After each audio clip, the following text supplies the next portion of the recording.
교회 원로 목사님하고 저는 동창입니다. 이 교회 이렇게 성공적인 목회를 하시고 목회 이양을 하시고 이렇게 오랜만에 참 뵙게 돼서 참 감사하고요.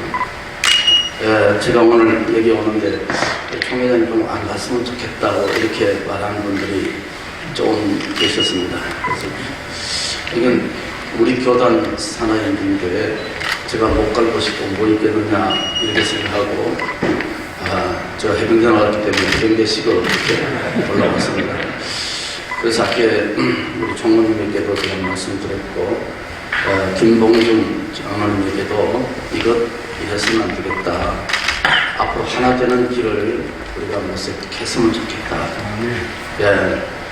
그래서 이게 지금 은혜로운 동행하면서 기도하는 가운데 우리 총회가 손잡지 못할 사람이 특별히 있겠습니까?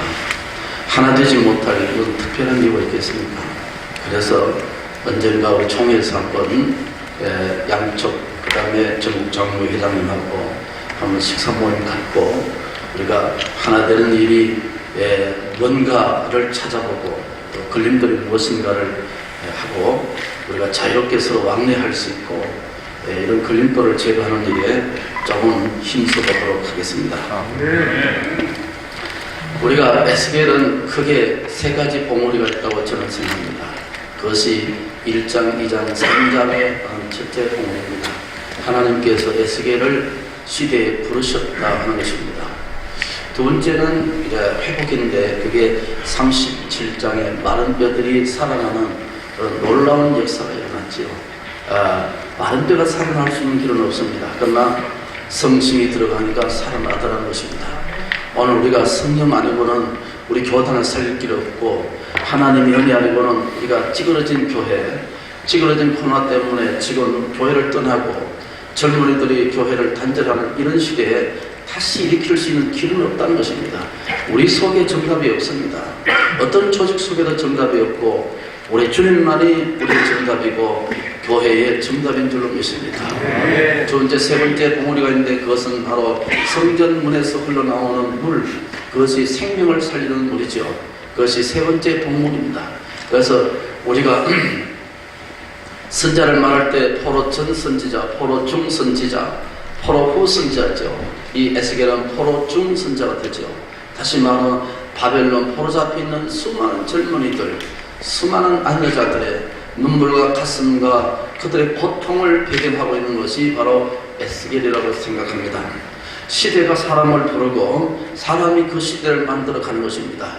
아무리 어렵더라도 하나님은 사람을 통해서 역사하시니까 어떤 사람이 어떤 조직을 이끄느냐에 따라서 그 조직이 살기도 하고 그 교회가 죽기도 하고 살기도 하는 것입니다. 하나님께서 시대가 절망일 때, 하나님께서 시대에 소망이 없고 어떤 정부라든지 어떤 조직에도 어떤 인간에게도 소망이 없다고 하실 때 하나님은 에스겔을 부르셨다는 것입니다. 그때 나이가 30세라겠죠. 즉 청년 된 30세 된 에스겔을 하나님이 부르셨다고 1장 1절에 말씀하고 있습니다. 여러분, 하나님께서 우리가 다 이 자리에 앉을 수 없었던 사람들입니다. 이 자리를 몰랐던 사람들입니다. 근데 우리가 이 자리에 앉은 것은 누구의 부름이나 하나님의 부르심입니다. 하나님은 목사요, 장로요, 집사요, 권사로 우리를 이 자리에 부르셨습니다. 하나님 부르지 않으면 어느 누구도 이 자리에 올 수가 없는 것이 이 거룩한 공간이라는 것입니다. 그래서 하나님께서는 그 시대의 고통과 절망이고 모든 사람들 속에 가정이 쪼개지고 젊은이 포로 잡혀난 이런 절망 속에 하나님 그 시대의 에스겔을 불러서 시대의 대변자로 하나님의 말씀의 대변자로 그를 세웠다 하는 말씀입니다. 여러분 보십시오. 포로 중에 있는 청년 에스겔은 30세였습니다. 자기가 뭔가를 신생의 꿈을 안고 뭔가를 더 도전하고 뭔가를 이루기 위해서 애쓰는 이런 나이에 그런 포로 중에 있었다, 그렇게 말씀했습니다. 다시 말하면 누구에게도 절망하기 전에 가장 절망은 자기 자신에게 절망하는 사람이었을 것입니다. 어느 누구도 희망을 노래할 수 없고 어떤 곳에서도 자기가 생존을 몸부림칠 수 있는 곳이 없었던 시대였습니다. 그런데 우리가 그렇지 그렇지 않습니까? 사람이 어려울 때, 사람이 시험 들을 때, 사람이 가장 어려울 때 사람이 어디에 있느냐에 따라서 그 사람의 수준을 결정하는 겁니다. 가장 어려울 때 누구를 만나느냐에 따라서 그 사람의 수준을 결정하죠.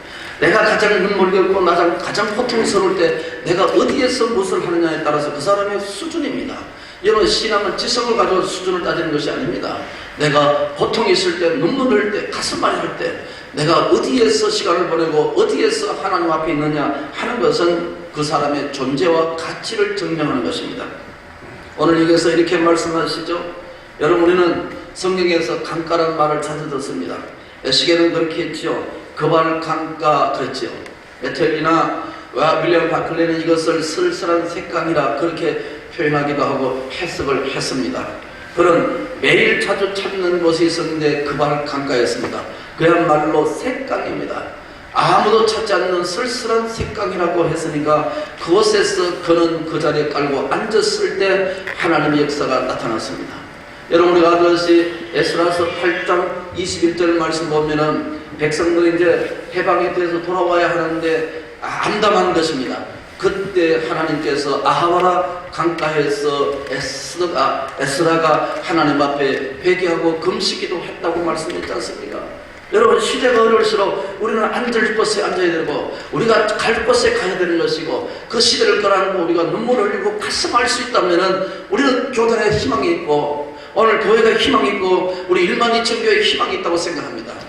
희망은 어떤 조직에서 나는 것이 아니고 희망은 어떤 사람에게 나온 것이 아니고 우리가 찾아가야 할 곳에 제대로 찾아간다면 그것에 하나님의 역사가 일어난 줄로 믿습니다. 그것이 에스라는 아와라 강가라고 했습니다. 여러분, 우리가 창세기 보시면은 형을 만나서 대책이 없을 때, 죽음만 남아있을 때 여러분, 야곱은 어디 갔습니까? 야곱 강변인 것입니다. 우리의 강가는 어디냐? 내가 야곱 강변이 어디가? 내가 자주 찾는 것이 어디냐? 내 속마음을 틀어놓고 내 흘린 눈물을 하나님 앞에 쏟아낼 수 있는 곳이 어디냐? 이것이 오늘 우리의 존재 가치라고 생각합니다. 오늘 우리 주의 종들이고 장로님들이 얼마나 하나님 앞에 열심히 기도하느냐에 따라서 우리 교단에 명안이 달려있고 승패가 달려있다고 생각합니다. 여러분, 에스겔이 자주 찾는 것은 그발 강가인 것입니다. 쓸쓸한 색강입니다. 하나님 앞에 기도하며 하나님 앞에 주님을 향했을 때 무엇이 열렸습니까? 하늘 문이 열리며 하나님의 영광이 나타났다고 했습니다. 여러분, 우리가 앉은 자리가 기도 자리가 되면 하나님 문이 열립니다. 객천의 역사가 나타나고 하나님의 영광을 볼 수가 있는 것입니다. 우리는 세상을 보며 사는 것이 아니라 주의 종들과 장로님들은 하나님의 영광을 보고 하나님 앞에 쓸쓸한 기도의 자리에 앉아있을 때 하나님께서 놀라운 역사가 나타나게 될 줄로 믿습니다. 우리 교단의 역사는 여기에서 시작되어야 된다고 생각합니다. 다니면서 목회하는 것이 아니고 엎드림이고 우리가 다니면서 무엇을 주의 종 하나님 앞에 우리가 시무 장로로서 헌신하는 것이 아니라 같이 손을 잡고 주의 종과 손잡고 장로님들이 기도의 자리에 앉을 때 우리 교단의 희망은 크게 있다고 생각합니다. 보십시오. 하늘문이 열리고 하나님의 권능이 보이고 세 번째 나타난 것이 뭡니까? 말씀의 권능이 나타나고 있습니다. 여러분, 지금 힘의 시대입니다. 우리 영역이 필요합니다. 능력이 필요한 것입니다. 하나님 말씀을 제대로 전하고 제대로 엎드리기만 하면 하나님은 우리를 통해서 영역을 하나님께서 성령의 은혜를 베풀어 주실 줄로 믿습니다. 자, 이게 뭐라고 말씀합니까? 소위 말해서 빈 가시입니다. 하나님을 체험했다는 것이죠. 신적인 체험입니다. 교회는 뭡니까? 하나님을 만나는 거룩한 공간이죠. 주의 영이 계십니다. 장로님들이 오셔서 하나님께 먼저 내가 치리하고 심호하고 앞서기 위해서 오는 것이 아니라 섬기기 위해서 하나님의 은혜를 받기 위해서 오는 것입니다. 받지 않고 줄 수 없습니다. 많은 사람들은 여러분, 우리가 뭔가를 대표기도 하고 교인들을 지도하고 목사님 함께 치리하기 위해서 장로 되셨다. 그러나 먼저 뭡니까? 우리가 은혜 받지 못하고 우리 속에 성령이 없으면 아무것도 안 되는 것입니다.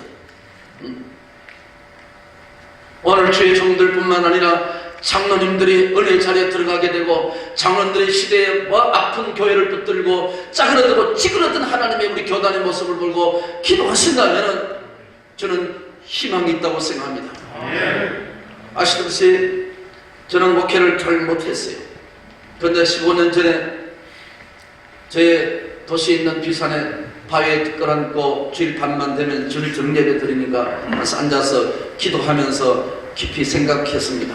종일을 1년 생면 내가 하는 것이 뭐 있겠냐고 생각할 때, 그래서 제가 은혜로운 동행 기도를 하자. 내가 할 수 있는 것이 이것밖에 없다 생각하고, 다른 정치적인 문제는 다 뭐 총무님이나 사무총장 이런 분들이 다 하시면 되고 시대 따라 다 흘러가는 것이니까, 그러나 우리 교단을 조금이나마 살릴 수 있는 길이 무엇인가를 고민하다가 저는 은혜로운 동행 기도를 하고 지금 잘 순항하고 있습니다. 저는 뭐를 하더라도 저는 큰 기대를 그렇게 하지 않습니다. 그러나 종들 가슴 속에, 장로들 가슴 속에 다시 기도해야 되겠다, 다시 부르짖어야 되겠다, 다시 은혜 자리에 돌아가야 하면은 우리 교단은 여러분 300만 성도 아닙니다. 50만이 떠났습니다. 60만이 떠나버렸습니다. 1만 2천 교회가 아닙니다. 여러분 1,400 교회가 다 사그라들고 문을 닫았습니다. 지금 여러분 코로나 계속되면은 더 수십만 명이 교단을 떠날 것이고 교회를 떠날 것입니다. 이건 누구의 책임이야? 우리는 코로나 시대의 책임만 돌리지 말라는 것입니다. 우리들이 지금 엎드리고 하나님 앞에 본질을 붙들고 은혜를 붙들고 은혜의 옷자를 붙들고 하나님 앞에 긍휼과 자비를 베풀어 달라고 이렇게 기도할 때라고 저는 생각합니다. 여러분 보십시오. 2장 1절 말씀에 보시면 뭐라고 했습니까? 하나님의 말씀을 들어야 한다고 말씀했습니다. 4절 말씀 보시면 패역하고 하나님 백성들이 가라고 말씀합니다. 2절 8절 말씀에 보시면 입을 벌리고 하나님께 주시는 두루마기, 즉 하나님의 말씀을 받아라고 말씀합니다. 저는 우리 교회 장로님에게 이렇게 요청합니다. 대표 기도하실 때는 반드시 한중한 새벽 기도하고 여기 올라오시라. 그렇지 않으면 올라오지 않아도 제가 아무렇지도 않게 제가 책망하지 않겠습니다. 여러분은 주의 종들에게 많은 요구를 하십니다. 기도하시라, 말씀 은혜스럽게 하라. 여러분 장로님들은 장로님의 사역이 분명히 있을 텐데 목사와 함께 상당히 중요한 축을 담당하는데 오늘 장로님들은 그렇게 하지 않습니다. 그래서 저는 강력하게 요청합니다. 15명의 장로님들 한 분 빼고는 다 합니다. 한 분이 누구냐? 한나라 국민의힘 원내대표 김기현 장로님, 그분만 빼고 다 하십니다. 예. 아주 미안하게 생각하시면서 대표 기도할 때 한 번씩 그렇게 하시죠. 장로님 기도했습니까? 아이고 죄송합니다. 예. 우리가 엎드리지 않냐고 쓸 수 없는 것이고, 그래서 장로님들의 한 주간 대표 기도하기 위해서 새벽 기도 와서 기도하시고 하는 거 보면 성도들이 은혜 받습니다. 저의 기도에 은혜 못 받으면, 저의 설교에 은혜 못 받으면 장로님들의 기도에 은혜 받으시라는 것입니다. 저는 성가 지휘자에게도 새벽 기도를 요구합니다. 그런데 성가를 통해서 은혜 받는 사람들이 있지 않습니까? 교회는 뭡니까? 은혜의 공동체인 것입니다. 성령 공동체란 말입니다. 이 공동체라는 것은 반드시 성령과 은혜가 없으면 교회가 안 되는 것입니다. 십자가 달려도 교회가 안 된다는 것은 생명 살리지 못하고 우리가 하는 장로님들이나 주의 종들이 살지 못하는데 무엇을 설교할 수 있느냐는 것입니다. 저는 이 에스겔이 체험했던 것을 우리는 다시 본질이라고 생각합니다. 여러분 아십니까? 1965년도 비틀즈가 능력 공연을 할 때 5만 5천 명, 그 당시에 5만 5천 명 모였습니다. 난리 났죠. 지금 BTS 못지않게 난리 났죠. 비틀즈는 천상의 음악가 모였죠. 그런데 자기가 음악을 할 수 없을 정도로 괴성이 일어나고 깔려 죽는 사람이 있었습니다. 그때 제일 최절정에서 비틀즈를 해체했습니다. 아시죠? 예. 가장 돈을 많이 벌 가장 최절정에 해체했습니다. 왜냐? 음악하는 뮤지션이 음악할 수 없는 상황이 왔다면 음악할 수 없다. 해체했습니다. 여러분 지금도 비틀즈는 뭡니까? 레전드 가운데 레전드 안에 계십니까? 왜냐? 음악도 본질로 돌아가자는 것입니다. 오늘가 많은 일들이 있지만 그러나 하나님 앞에 엎드리고 주의 말씀과 십자가 보혈로 다시 한번 돌아가고 골고다에 생각하시면서 주의 종들이 생명을 끌어안고 다시 부르짖을 수 있다면 저는 우리 교단도 다시 하나님의 긍휼과 자비하심이 성전에서 흐르는 물이, 하늘 성전에서 흐르는 물이, 교회에서 흐르는 물이 우리의 생명을 살리고 영혼을 살릴 줄로 믿습니다. 2007년도 그랬죠. 술처라는 이 스타벅스의 창립자가 미국 그 당시에 7,100개 스타벅스의 커피숍이 있었는 모이죠.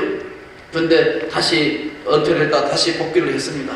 왜 복귀했느냐 그러니까 자기가 스타벅스를 만들었을 때는 이렇게 생각했다는 것입니다.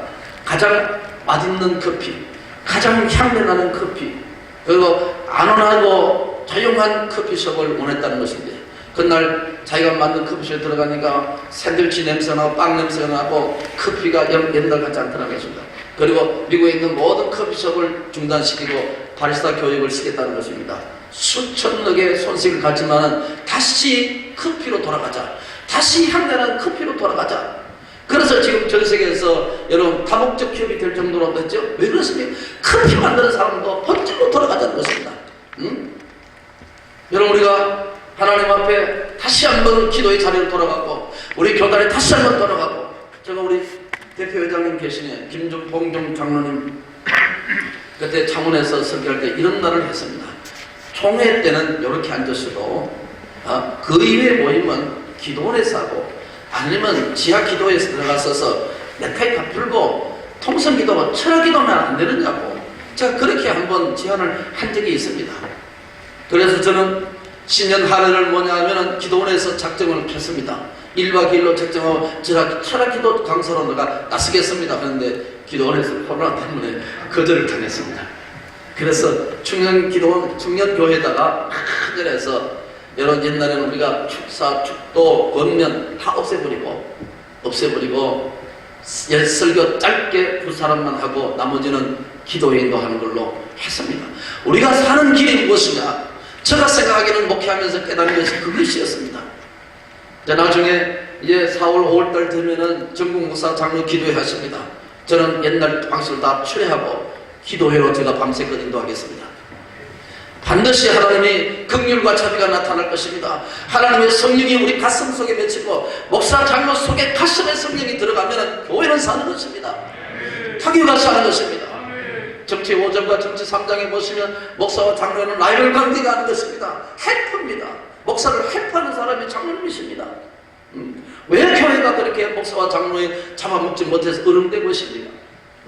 장로와 장로 사이에서 왜 이렇게 갈등이 있습니까?